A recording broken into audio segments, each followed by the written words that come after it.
Xiphophorus maculatus, plus communément appelé platy, est un poisson tropical originaire d'Amérique du Sud et faisant partie de la famille des Poeciliidae.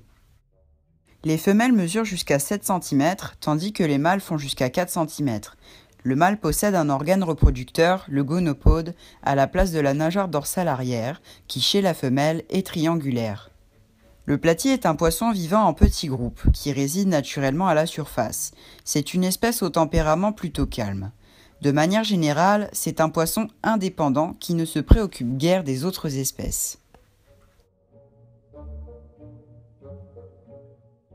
Le platy réside naturellement dans une eau légèrement basique. L'espèce évolue à faible profondeur dans les zones à forte présence de végétaux.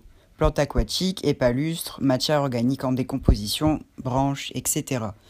Le sol est généralement constitué de tourbe et de lave.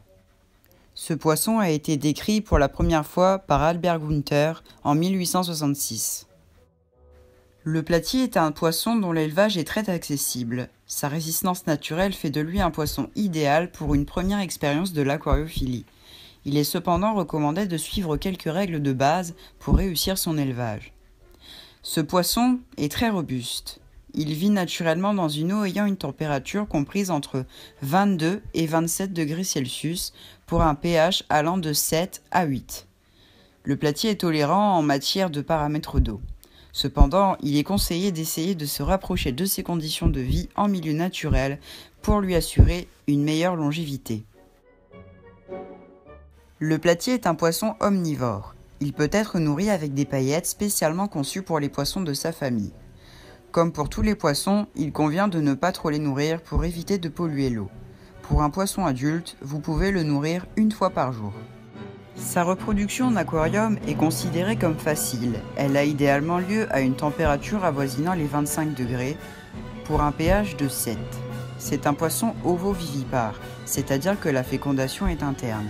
Il est, comme les guppies, extrêmement prolifique. Une seule fécondation peut servir pour plusieurs portées. Chaque portée comporte entre 10 et 40 alevins. Lorsque la femelle est sur le point de mettre bas, son ventre est gonflé d'œufs. Quand ceux-ci éclosent, la femelle pond les alevins vivants qui ont déjà leur forme adulte et sont capables de se nourrir seuls. Il faut cependant veiller à séparer les alevins des parents. Ces derniers n'hésiteront pas à se mettre leur progéniture fraîchement née sous la dent. Mettre la femelle dans un pondoir n'est pas souhaitable.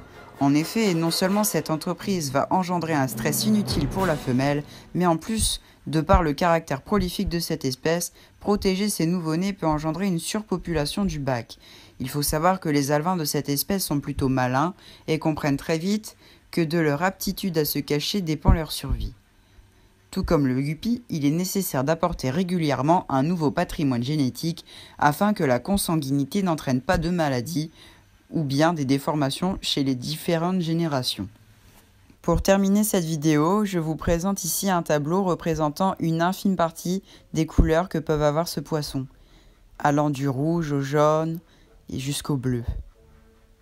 À bientôt pour de nouvelles ISP.